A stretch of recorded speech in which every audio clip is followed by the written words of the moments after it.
का बहुत बहुत ध्यान दीजिए। देवी भागवत में वर्णन किया और हल्दी और सिंदूर का संवाद है, बहुत ध्यान देना महाराज को। तो आज बहुत बहुत भगवान ने कृपा करी है। 2 बार क्यों लपेट, भरपूर लक्ष्मी का भंडार भरती।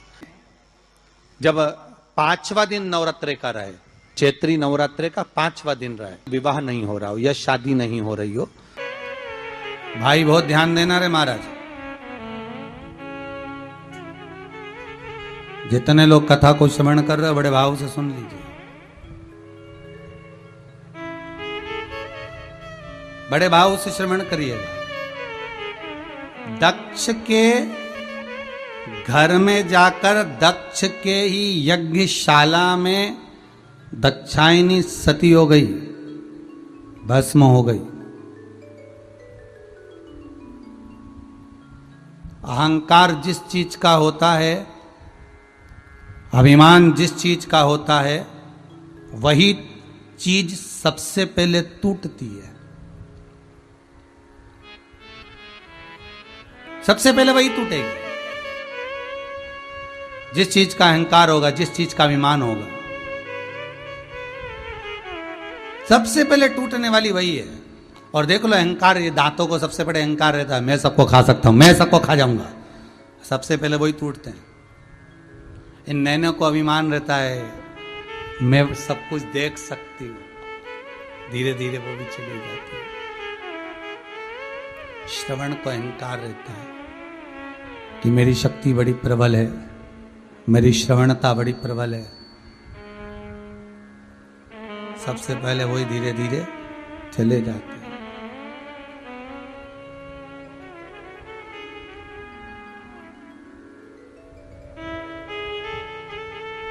जिस जिस चीज का अभिमान आपके भीतर है, वो सारा अभिमान की वस्तुएं सबसे पहले छूटती है।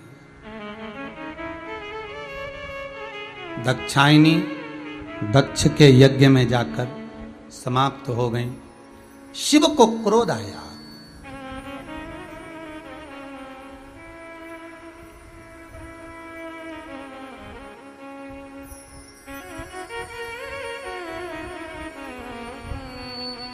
शिव को क्रोध आया।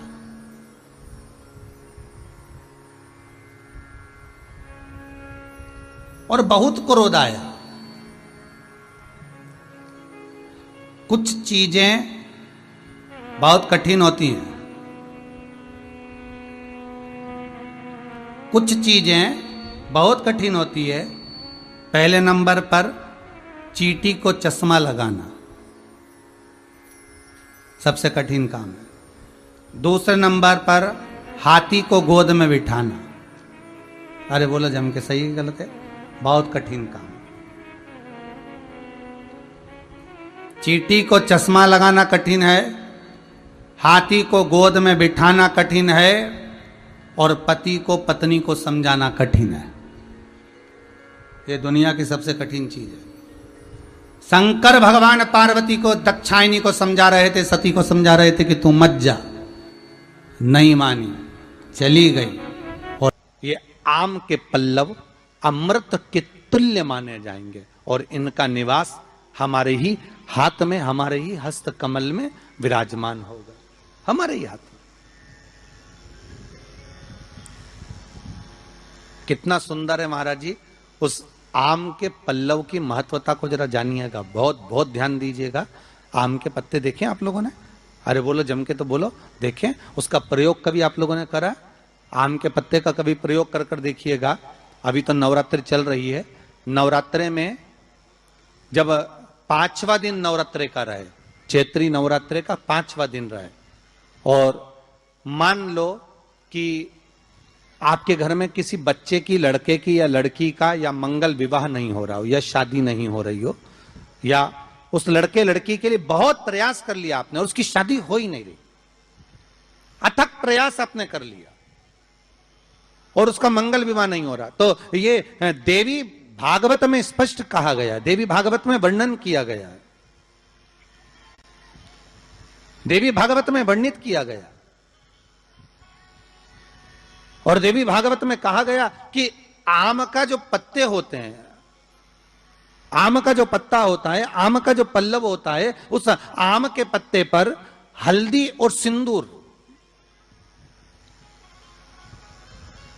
इन दोनों से स्वस्तिक का निर्माण किया जाए। देवी भागवत का संवाद है, बहुत ध्यान देना महाराज।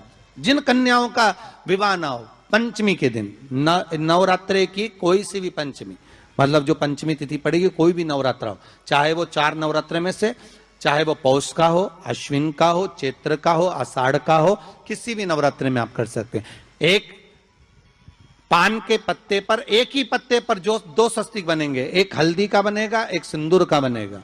बस अंतर इतना है, जो हल्दी का स्वस्तिक है उस पर कंकु के चावल अर्थात रौली के चावल, रोली कुंकू के चावल रखना है, और जो सिंदूर का है उस पे हल्दी के चावल रखना है। इतना रखकर जिस लड़का लड़की का विवाह नहीं होता उसकी हथेली पर रखकर उसका नाम और गोत्र बोलकर महाराज उसको ले जाकर नीम के पेड़ के नीचे उसको रख दिया जाता है। मात्र 3.5 या 4 महीने ऐसे रहते हैं जिसके अंदर उस लड़का लड़की का विवाह पक्का हो जाता है। जिसका विवाह नहीं होता केवल उसी के लिए,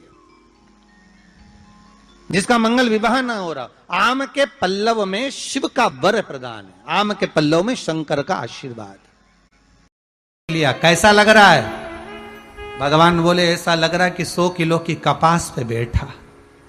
विद्रायन बोली अच्छा लग रहा है ना, अब मैं तुम्हारे लिए कुछ खाने का लाती हूँ, कुछ पाने के लिए लाती हूँ। और भगवान बोले रहने दे, क्योंकि भगवान को लगा कि बिठाया ऐसा है तो खिलाएगी क्या, कहीं भाटा माटा नहीं उठा के लिया है, इसका क्या भरोसा। तो भगवान कह रहे नहीं नहीं मैं तो खाने का लाऊंगी। अंदर गई और केले उठा के लाई 2 दर्जन और कहती जा रही है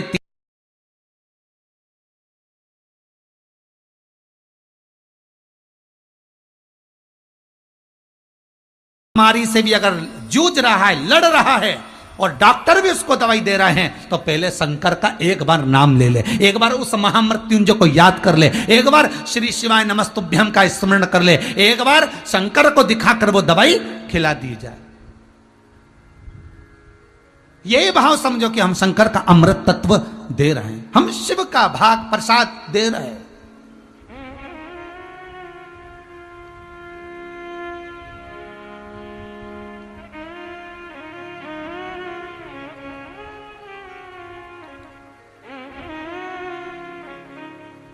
कितना भोला है मेरा शंकर।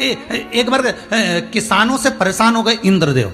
इंद्रदेव परेशान हुए तो इंद्रदेव के पास में जलदेव ने आकर कहा, ये किसान कहते पानी छोड़ो, इनके कहने पे पानी बरसाओ, और कभी कहते पानी बंद कर दो तो पानी बंद करना पड़ता। इंद्र को गुस्सा आ गया। इंद्र ने जाकर सारे किसानों से कह दिया, अब 12 साल तक मैं पानी नहीं बरसाऊंगा, जाओ तुम्हें जो करना करो।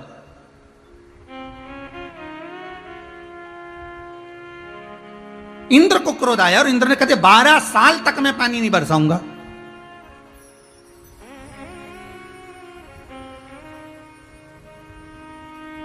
सबकी सब परेशान होकर देव ऋषि नारद के पास गए। नारद जी बोले क्या है? इंद्र गुस्से में आकर उन्होंने कह दिया 12 साल पानी नहीं बरसाऊंगा पृथ्वी पे। अच्छा, सारे किसान भूखे मर जाएंगे, पृथ्वी का क्या होगा, क्या खाएंगे, क्या खाएंगे? नारद जी ने कहा चिंता मत करो, तुम सब शंकर जी का भजन करो। सारे के तो जब माता उमा जब प्रगटी तो उनका केश भूमि पर गिरा, और भूमि पर गिरने के कारण उससे एक वृक्ष उत्पन्न हुआ जो नीम का वृक्ष कहलाता, नेवाड़ी का वृक्ष कहलाता। इसलिए साउथ में, दक्षिण में नीम के वृक्ष को स्वयं देवी का प्रतिबिंब माना जाता है। नीम के वृक्ष को स्वयं माता का प्रागट्य उत्सव माना जाता है। नीम के वृक्ष को स्वयं देवी का भाव वर्णित किया जाता है। और बहुत सुंदर बात है महाराज जी, जिसके शरीर में माता निकल गई हो, दाने दाने पड़ गए हो पूरे शरीर में, बुखार भी बहुत तेज आ रहा हो और पूरे शरीर में माता जी निकल गई हो, 1 लोटा पानी जिसके शरीर में माता जी निकली है उसके पास में रख दो, और वो पानी उठाकर नीम के पेड़ में उस व्यक्ति के ऊपर से 7 बार उतार के नीम के पेड़ में डाल दो।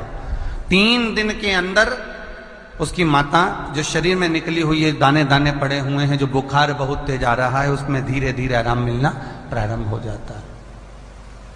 यहां तक शास्त्र कहता है कि किसी व्यक्ति को अचानक बहुत तेज बीमार आ गया, बहुत तेज बुखार आ गया, या एकदम,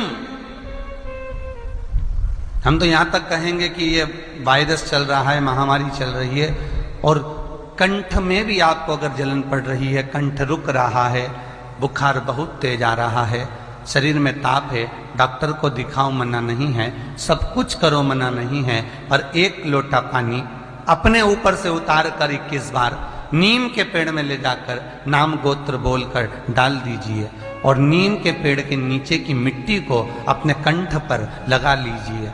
20 से 25 मिनट बाद आपको आराम लगना प्रारंभ हो जाएगा। ये उमा देवी। श्री शिवाय नमस्तुभ्यं। स्वागत है आप सभी का आपके अपने चैनल देवांश प्रजापति में। आप सभी चैत्र नवरात्रि माता जी के 5वें दिन की कथा, स्कंद माता पूजा विधि और मनोकामना पूर्ति के उपाय देखेंगे, और इसमें माता जी की कथा भी देखेंगे। आप सभी का स्वागत है मेरे चैनल पर। आज हम लेकर आए हैं चैत्र नवरात्रि के 5वें दिन की विशेष कथा, जो समर्पित है माँ स्कंद माता को। साथ ही जानेंगे कि उनकी पूजा विधि और सभी मनोकामनाएं की पूर्ति, चमत्कारी उपाय। वीडियो अंत तक जरूर देखें, माता रानी का आशीर्वाद प्राप्त करें। माँ स्कंद माता का परिचय। नवरात्रि के 5वें दिन माँ दुर्गा के 5वें स्वरूप माँ स्कंद माता की पूजा की जाती है। ये भगवान कार्तिकेय स्कंद की माता है, इसलिए इन्हें स्कंद माता कहा जाता है। माँ कमल के आसन पर विराजमान होती है, इसलिए इन्हें पद्मासना देवी भी कहा जाता है। इनकी 4 भुजाएं होती हैं, 2 हाथों में कमल के पुष्प होते हैं, एक में बाल स्कंद और एक हाथ में वर मुद्रा में मुद्रा होती है। 5वें दिन कथा, पौराणिक कथा। एक समय की बात है जब तारकासुर नाम का असुर अत्यंत शक्तिशाली हो गया था। उसने देवताओं को पराजित कर स्वर्ग पर अधिकार कर लिया। तब ब्रह्मा जी ने बताया कि उसका वध केवल भगवान शिव के पुत्र द्वारा ही संभव है। इसके बाद माता पार्वती ने कठोर तपस्या की और भगवान शिव से विवाह किया। उनके पुत्र भगवान कार्तिकेय स्कंद का जन्म हुआ। माता स्कंद माता ने उन्हें युद्ध के लिए तैयार किया। बाद में कार्तिकेय ने तारकासुर का वध किया और देवताओं को पुनः स्वर्ग दिलाया। इस प्रकार माता स्कंद माता अपने भक्तों को शक्ति, ज्ञान और विजय का आशीर्वाद देती है। पूजा विधि। सुबह जल्दी उठकर स्नान करें और साफ वस्त्र पहने। पूजा स्थान को साफ करके गंगा जल छिड़के माँ स्कंद माता की प्रतिमा या तस्वीर स्थापित करें। उन्हें कमल का फूल, रौली, अक्षत और फल अर्पित करें। घी का दीप प्रज्वलित करें, धूप जलाएं, धूप दें, हवन करें। माँ को केले का भोग लगाना विशेष शुभ माना जाता है। ओम देवी स्कंद माताय नमः। ओम देवी स्कंद माताय नमः। ओम देवी स्कंद माताय नमः। ओम देवी स्कंद माताय नमः।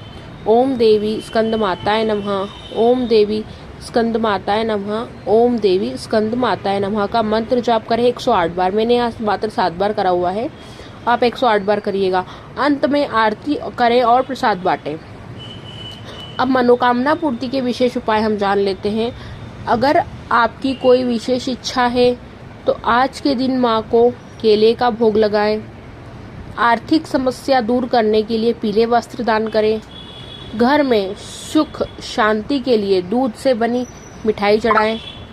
संतान सुख के लिए माता से सच्चे मन से प्रार्थना करें। शाम को दीपक जलाकर माँ का ध्यान करें। विशेष मंत्र ओम देवी स्कंद माताय नमः। इस मंत्र का नियमित जाप करने से जीवन की सभी बाधाएं दूर होती हैं। अगर आपको ये वीडियो पसंद आया है तो लाइक करें, चैनल को सब्सक्राइब करें, कमेंट बॉक्स में जय माता दी लिखना ना भूलें। माता रानी आपकी सभी मनोकामनाएं पूर्ण करेगी। अब हम जान लेते हैं कि पंडित प्रदीप मिश्रा जी ने जो उपाय बताया है 5वें दिन चैत्र नवरात्रि के 5वें दिन करने का, जिस लड़की का और जिस लड़के का विवाह नहीं हो रहा है, कितनी भी उम्र हो गई हो, 30-35 के ऊपर तक भी हो गई हो, तो यहाँ 30-35 तक की उम्र भी आपकी हो चुकी है, चाहे वो लड़का हो या लड़की, तो आपका विवाह शीघ्र होगा। आपको क्या करना है, चैत्र नवरात्रि के 5वें दिन स्कंद माता का दिन होता है, उस दिन आपको पान का पत्ता लेना है या आम का पत्ता लेना है। आप आम का पत्ता लें, आम के पत्ते के ऊपर स्वास्तिक बनाएं। आप रोली का स्वास्तिक बनाएं और एक स्वास्तिक बनाएं हल्दी का। अब 2 तरह के अक्खे चावल लें, एक चावल को हल्दी में मिक्स करें और दूसरे चावल को रोली में मिक्स करें। अब पहले जो आपने रोली वाला चावल, रोली का सातिया बनाया है, उस पे हल्दी के चावल समर्पित करें और जो आपने हल्दी का स्वास्तिक बनाया है उस पे रोली का चावल समर्पित करें। उसके बाद यहाँ 5वें दिवस पे चैत्र नवरात्रि के नीम के वृक्ष के नीचे अपनी मनोकामना बोलकर यहाँ उपाय कर दे। आपकी जो भी मनोकामना है शादी के लिए, और नीम के वृक्ष के नीचे महादेव का स्मरण करके यहाँ पत्ता रख के आ जाइए, आपका शीघ्र विवाह होगा। ऐसे ही आपको आम का पत्ता नहीं मिलता है तो पान के पत्ते के ऊपर करना, और पान का पत्ता नहीं मिलता तो आम के पत्ते के ऊपर करना है। पान के पत्ते के ऊपर वही करना है, हल्दी से स्वास्तिक बनाना है, रोली से स्वास्तिक बनाना है। अब जो हल्दी के ऊपर आपको रोली वाले चावल समर्पित करना है, रोली में करे हुए पूरे अक्खे चावल साबुत, और रोली के स्वास्तिक पर आपको हल्दी में करे हुए चावल लगाना है, और इसको भी आप समर्पित करके आ जाइएगा नीम के पेड़ के नीचे, महादेव का स्मरण करके अपनी मन की मनोकामना बोलकर। आपका विवाह शीघ्र अतिशीघ्र हो जाएगा। वीडियो अच्छी लगी है तो इसको लाइक कीजिएगा, चैनल को सब्सक्राइब कीजिएगा, कमेंट में हर हर महादेव, जय श्री महाकाल या श्री शिवाय नमस्तुभ्यम अवश्य लिखिएगा।